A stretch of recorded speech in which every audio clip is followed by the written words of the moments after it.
ಶಿಕ್ಷಣದಲ್ಲಿ ಒಂದು ಮಾತು ಹೇಳಿದ್ದಾರೆ ಮಾನ್ಯ ಮಂತ್ರಿಗಳು, ಬೆಳಿಗ್ಗೆ ಹೇಳಿದ್ದಾರೆ, ಇಲ್ಲಿ ನಾವು ಉದ್ಧಾರ ಮಾಡ್ತಾ ಇದ್ದೀವಿ ಕನ್ನಡವನ್ನ. 60,000 ಶಿಕ್ಷಕರ ನೇಮಕ ಆಗಿಲ್ಲ ಕನ್ನಡ ಪ್ರಾಥಮಿಕ ಮತ್ತು ಮಾಧ್ಯಮಿಕ ಶಾಲೆಗಳಲ್ಲಿ. ಮಾಧ್ಯಮದಲ್ಲಿ ಶಿಕ್ಷಕರೇ ಇಲ್ಲದೆ ಇದ್ದಾಗ ಶಿಕ್ಷಣದ ಉದ್ಧಾರ ಹೇಗಾಗುತ್ತೆ?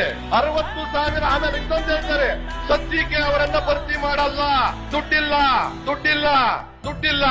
ಕನ್ನಡ ಉದ್ಧಾರ ಕನ್ನಡ ಉದ್ಧಾರ ಕನ್ನಡ ಉದ್ಧಾರ ಹೇಗಾಗುತ್ತೆ? ವ್ಯವಸ್ಥೆ ಇಲ್ಲ, ಸ್ಕೂಲ್ಗಳಿಲ್ಲ, ಬಿಲ್ಡಿಂಗ್ ಇಲ್ಲ, ಮೇಸ್ಟ್ರ್ ಇಲ್ಲ, ಟೀಚರ್ ಇಲ್ಲ. ಖಾಸಗಿಯಲ್ಲಿ ದುಡ್ಡು ಕೊಟ್ಟು ಓದ್ತಾರೆ, ಅವರು ಪಾಸ್ ಆಗ್ತಾರೆ. ಇವರು 32% ಫೇಲ್ ಆಗಿದ್ದಾರೆ ನಮ್ಮ ಕನ್ನಡ ಮಾಧ್ಯಮದಲ್ಲಿ.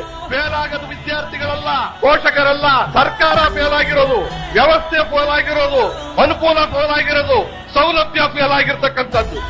ನಿಮಗೆ ಯಾಕೆ ಸಾಧ್ಯ ಇಲ್ಲ? ಸಿದ್ದರಾಮಯ್ಯನ ಮಂತ್ರಿಮಂಡಲದಲ್ಲಿ ನಿಮಗೆ ಯಾಕೆ ಸಾಧ್ಯ ಇಲ್ಲ? ಹೇಳಿದ ಮಾತಂತೆ ನಡೆಯಕ್ಕೆ ಸರ್ಕಾರದ ರಿಸಲ್ಟ್ ನೋಡಿ. ನಾವು ಮಕ್ಕಳ ಮೇಲೆ ಹಾಕ್ತೀವಿ ಫೇಲ್ ಆದ್ರು ಅಂತ. ಸ್ಕೂಲ್ ಇಲ್ಲ, ಬಿಲ್ಡಿಂಗ್ ಇಲ್ಲ, ಕಟ್ಟಡ ಇಲ್ಲ, ಮೇಸ್ಟ್ರ್ ಇಲ್ಲ, 60,000. ಅವ್ರು ಯಾವ ರೀತಿ ಮಾರ್ಕ್ಸ್ ತೆಗಿಬೇಕು? ದಂಡಿಸಿರೋ ಅವ್ರು ಮುಗಿಸ್ತಾ ಇದ್ದೀನಿ, ಯೋಚನೆ ಮಾಡಬೇಡಿ. ನೋಡಿ, ಅವ್ರದ್ದು ಸ್ವಲ್ಪ ಸರ್ಕಾರಕ್ಕೇನೋ ಸಿಗುತ್ತಿಲ್ಲ, ಬೇಡ ಬೇಡ ಅಂತ ಹೇಳಕ್ ಬಂದವ್ರಿ. ಬೇಡ ಬೇಡ ಹಂಗೆಲ್ಲ ಆಗಲ್ಲ, ಹೇಳ್ಬೇಕಾದ್ ಹೇಳಲೇಬೇಕಾಗತ್ತೆ. ಅಲ್ರಿ, ಹುಡುಗರು ಫೇಲ್ ಆಗ್ತಾರಲ್ಲ, ನೀವು ಸ್ಕೂಲ್ ಸರಿಯಾಗಿಟ್ಟಿದ್ರೆ ಹುಡುಗರು ಯಾಕೆ ಫೇಲ್ ಆಗ್ತಿದ್ರು? ಯೋಚನೆ ಮಾಡ್ಬೇಕಲ್ವಾ? ಆಮೇಲೆ ಇವತ್ತು IAS ಆಗೋರು ಯಾರು, IPS ಆಗೋರು ಯಾರು, ಇಂಜಿನಿಯರ್ ಆಗೋರು ಯಾರು, ಡಾಕ್ಟರ್ ಆಗೋರು ಯಾರು? ನಮ್ಮನೆ ಹಣ್ಣು ಮಾರೋರ್ ಮಕ್ಕಳ, ನಮ್ಮನೆ ಗಾರೆ ಕೆಲಸದ ಮಕ್ಕಳ, ಇವ್ರ ಮಕ್ಕಳು, ನನ್ನ ಮಕ್ಕಳು, ಮುಖ್ಯಮಂತ್ರಿಗಳ ಮಕ್ಕಳು, ಆತರದವ್ರ ಮಕ್ಕಳು. ಇದನ್ನ ತಪ್ಪಿಸ್ಬೇಕು. ನಮ್ಮಲ್ಲಿ ಜ್ಞಾನ ಇಲ್ವಾ, ಬುದ್ಧಿ ಇಲ್ವಾ? ನಮ್ಮ ವಿದ್ಯಾರ್ಥಿಗಳಿಗೆ ಬುದ್ಧಿ ಇದೆ, ದುಡ್ಡಿಲ್ಲ ದುಡ್ಡಿಲ್ಲ. ಅದನ್ನ ಸರಿ ಮಾಡಿದ್ರೆ ಮಾತ್ರ ತಕ್ಷಣ